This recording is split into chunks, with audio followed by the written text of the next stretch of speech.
تو آپ اس ڈیڈیکیشن سے اس پیشن سے اپنا کام کریں گے. اور میں نے دیکھا ہے دنیا بھر میں, آپ کو پتہ ہے نا وہ جو ورلڈ ٹریڈ سینٹر پہ حملہ ہوا تھا 9/11 والا, آج تک وہ اپنے فائر فائٹرز کو یاد کرتے ہیں جن لوگوں نے لوگوں کی جان بھی بچائی تھی اور اپنی جان مشکل میں ڈالی تھی.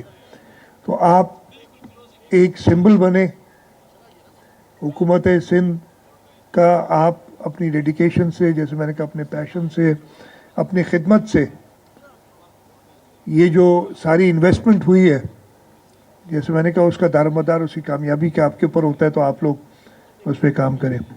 میں مبارکباد دیتا ہوں ریہیبلیٹیشن ڈپارٹمنٹ کو, منسٹر صاحب کو, منسٹر پی این ڈی کو, مرتضیٰ وہاب جنہوں نے آئی بلیو یہ جگہ دی ہے, میئر کراچی نے جو جس پہ یہ ریسکیو سینٹر بنایا گیا ہے, کہ ان لوگوں نے سب نے اپنا حصہ ڈالا ہے اس میں.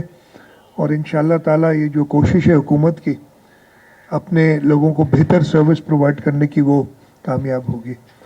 میں زیادہ لمبی تقریر نہیں کروں گا. میں ایک مرتضیٰ وہاب نے کہا تھا, ادھر لالا بھی بیٹھا ہے, آپ سارے, میں تو کہتا ہوں اسکیم پراپر بنائیں, صرف یہ نہیں کہ لکھ کے بھیج دیے, وہ کام نہیں. میرا طریقہ یہ نہیں ہے کہ جو بھی درخواست ہے اس پہ لکھ کے دے دوں, پھر وہ ہوتا نہیں ہے. اسکیم پراپر بنائیں. ویسے تو چیئرمین صاحب کے خاص ہدایات ہیں واٹر سپلائی اور ڈرینیج پہ, اور وہ پیسے بھی موجود ہیں ہمارے پاس. لیکن مجھے ابھی علی احمد نے بتایا, میں جب الیکشن کے دوران مہم پہ آیا تھا, الیکشن کیمپین میں یا ایک جلسہ بھی کیا تھا ہم نے, اس وقت بھی ہم نے یہ بات کی تھی. تو علی احمد اب آپ کی ذمہ داری ہے, اور لالا آپ کی ذمہ داری ہے کہ آپ لوگ مل کے اسکیم پراپر بنائیں. منسٹر پی این ڈی بیٹھے ہیں, وہ ان کے پاس جمع کرائیں گے انشاءاللہ تعالیٰ. یہ جو آپ کا ڈرینیج کا مسئلہ ہے, ہم نے بڑی کوشش کی ہے, اور اللہ تعالیٰ کے کرم سے, اللہ تعالیٰ کی مہربانی سے بڑی کامیابیاں بھی ہوئی ہیں. مجھے 2006-07 والے فلڈز بھی یاد, جو بارش ہیں وہ بھی یاد ہیں, اور پھر جو 2020 اور 22 میں ہوئی ہیں بتدریج شہر میں بہتری آئی ہے. ابھی اور بہت ریکوائرمنٹ ہے, شہر کے مسائل بہت ہیں. وہ مسائل ہمارے کریٹ کیے ہوئے نہیں ہیں, یہ مسائل دہائیوں کے ہیں جو ایل پلاننگ ہوئی ہے شہر میں.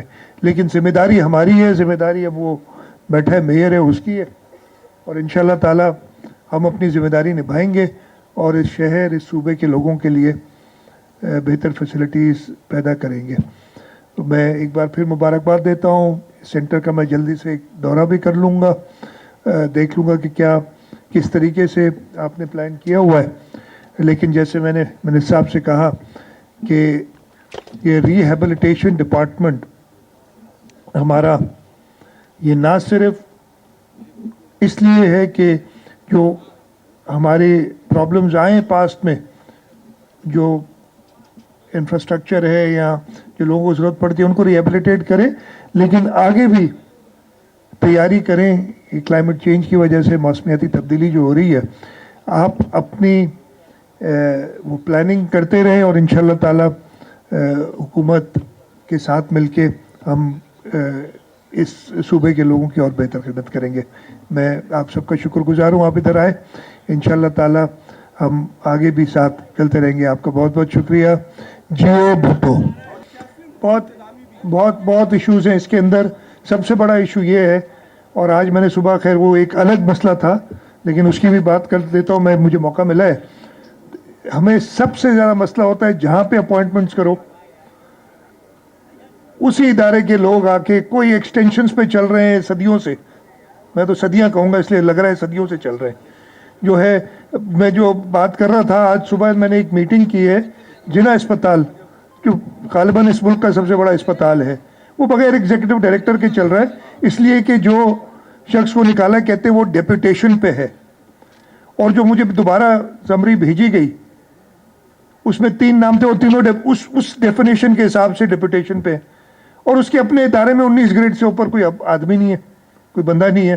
اور اس کے باوجود پچھلے 1.5-2 مہینے ہو گئے کورٹ میں ہیئرنگ نہیں ہو رہی ہیں, تو آج تو میں نے کہا ہے جی، میں نے تو بلکہ آپ نے کہنا تو کہہ دیں، میں نے کہا ہے بھائی اگر منڈے کو یہ ریزالو نہیں ہوتا ہے تو میں اپوائنٹ کروں گا، کنٹمپٹ میں کروں گا، آپ کہیں مجھے آ کے سزا دیں. کل گزشتہ روز یا گزشتہ کچھ میں کسی میٹنگ میں ایسی میں شامل نہیں ہوا تھا. ہاں مجھے نہیں پتا کہ کہاں ہوئی ہے، ڈیٹیل ہے. ہم نے جو ایک چل رہا تھا 52,000 اور سم تھنگ ایکڑس کتنی تھی ادھر دی، اس پہ کام شروع. یہ وہ زمین ہے، دیکھیں جو بھی زمین گرین انیشیٹو کے تحت دی گئی اس میں یا دی جائے گی، ابھی تک تو دی ہے جو 50,000 ایکڑس جو دی ہے، اس میں یہی طریقہ کار ہے کہ وہاں سے اگر کوئی ادھر بیٹھا ہے تو اس کو ہٹایا نہیں جائے گا. پانی کا انتظام وہ خود کریں گے. یہ غیر آباد زمین ہے، صرف وہ دی جائے گی.